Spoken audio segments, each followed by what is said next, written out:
Տիկին Զորաբյան, շնորհակալ եմ, որ այս տարբերակով համաձայնեցիք այս հարցի հետ կապված մեկնաբանություն տալ։ Վաղ առավոտից ծանոթ եք Նիկոլ Փաշինյանը ինչ գրառումներ է անում, հարձակում եկեղեցու վրա, դրան հաջորդեց Աննա Հակոբյանի գրառումը, ըստ էության հոգևորականների մեծ մասին մեղադրելով պեդոֆիլ լինելու մեջ։ Խնդրեմ ձեր տեսակետը այս մասով, ինչ ունի անելու հայ առաքելական եկեղեցին, Փաշինյանը արդեն խոսում է հոգևորականի դոմփելու, մի խոսքով գիտեք, սարսափելի մեջբերումներ։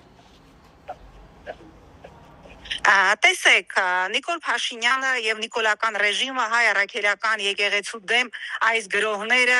3 եւ այսօր չի սկսել։ Այս գրողները սկսված են 18 թվականի դագաղներով իշխանազավթումից հետո, երբ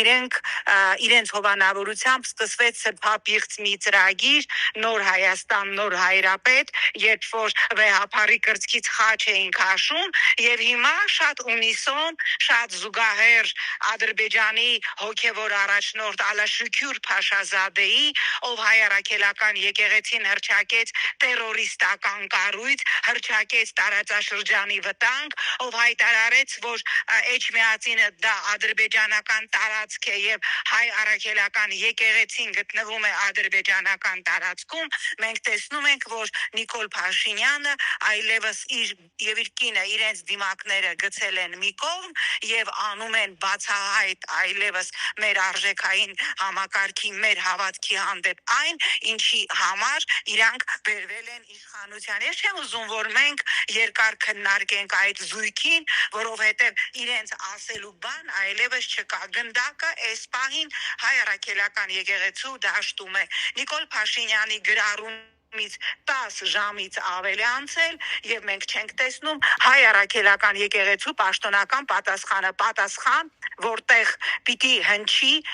արձագանքը Նիկոլ Փաշինյանի հայտարարության, որ սրբազաններից մեկը մշտապես դոմփում է, կներեք, սա Նիկոլի ձևակերպումն է, իր քերու կնոջը, չենք տեսնում արձագանք Աննա Հակոբյանի գրառման, որտեղ վեհափարին նա համարում է թիվ 1 մաֆիոզը, իսկ բազմաթիվ հոգևորականների մասին ասում է, որ սև սքեմ հակած եկեղեցու չուլանում զբաղված են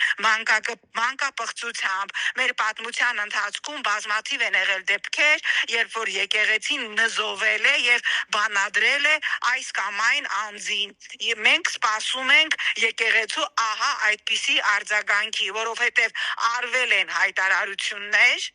որոնք պահանջում են 1 քայլ՝ եկեղեցու պաշտոնական արձագանքը եւ եկեղեցու իր կանոնադրության շրջանակներում պատժամիջոցներ այս զույգի հանդեպ։ Եվ եթե եկեղեցին շարունակի պահպանել իր այս լռությունը կամ մի լղոզված հայտարարություն անի, որ գժերին իրենք չեն անդրադառնում, մենք իրավունք ենք ունենալու վստահաբար պնդել, որ Նիկոլ Փաշինյանի հայտարարությունները ճիշտ են եւ եկեղեցին վեհափարի գլխավորությամբ պարզապես վախենում են Նիկոլ Փաշինյանի հետ մտնել դիլեմայի եւ երկխոսության մեջ։ Տիկին Զորաբյան, մի քիչ առաջ մեր տաղավարում հոգեբանը ասաց, որ ըստ էության այս անաստված մարդկանց նզովելը ուղղակի ծիծաղելի է եւ իրենց ինչ կասեն եւ դա որևէ ազդեցություն չի ունենալու։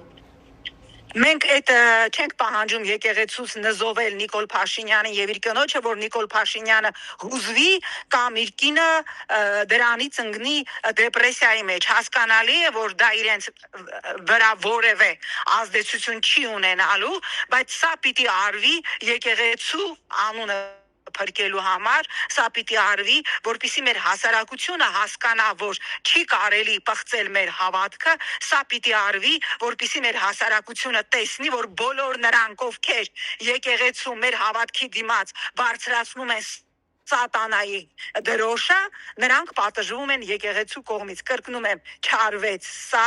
եկեղեցու այս կամ այն կերպ պաշտոնական արձագանքը չեղավ, մենք իրավունք ունենալու ենք եզրակացնել, որ Նիկոլ Փաշինյանը բազմաթիվ կոմպրոմատներ ունի տարբեր հոգևորականների բարձրաստիճան, այդ թվում կաթողիկոսի վրա, եւ ուստի իրենք խուսափում են որևէ կերպ պատասխանել այլևս, ինչ ասեմ,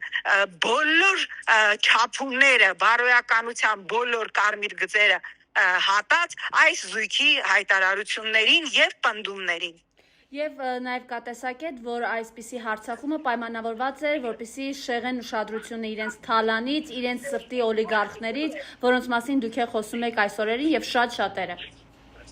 Տեսեք, մենք անընդհատ ուզում ենք ասել, որ իրանց ասածներին ուշադրություն մի դարձրեք, իրանք շեղում են։ Իրանք շեղում են 17 թվականից։ Մեկը մյուսին բացարձակապես չի հակասում։ Պետք է այո, նրանց վտանգավոր հայտարարություններին արձագանքել եւ պետք է այո, մշտապես խոսել այն թալանի եւ ամենի մասին։ Տիկին Զոհրաբյան, ներողություն, ուղղակի երևի հարցը սխալ ձևակերպեցի։ Այո։ Նկատի ունենք իրենք են սկսել այս արշավը այլևս հրապարակայնորեն եկեղեցու դեմ, որպեսզի շեղեն հանրության ուշադրությունը իրենց թալանից եւ իրենց սրտի օլիգարխներից։ Ես հարցը շատ ճիշտ եմ հասկացել։ Ես հենց այդպես էլ հասկացել եմ։ Անկախ նրանից ինչի համար են իրենք այս արշավը սկսել, մեկը մյուսի հետ չպիտի կապել։ Նույնիսկ եթե իրենք են սկսել իրենց թալանից շեղելու համար, չի նշանակում, որ այս օրինակ հայտարարություններին չպիտի լինի արձագանք։ Այո, պիտի լինի արձագանք, բայց այո, պիտի օրակարգում պահվի նաև բազմաթիվ հարցեր սրանց կայծակնային հարստացման մասին։ Մեկը մյուսով երբևէ չպիտի պայմանավորել։ Եթե հնչում է հայտարարություն, որ հոգևորականները սքեմ հակած եկեղեցու չուլաններում զբաղված են մանկապղծությամբ եւ դրան պատասխան չի հնչում, եթե երկրի ղեկավարը իր սոցիալական օգտահաշվում սրբազաններից մեկին մեղադրում է լրջագույն մեղքի մեջ, հոգևոր այրի մեղքի մեջ, դրան չպատասխանել ասել, չենք պատասխանում, որ հանկարծ իրանց թալանի թեմայից չշեղվի, ես դա համարում եմ կներեք շատ էժանագին կրուտիտ։ Շնորհակալություն, Տիկին Զոհրաբյան։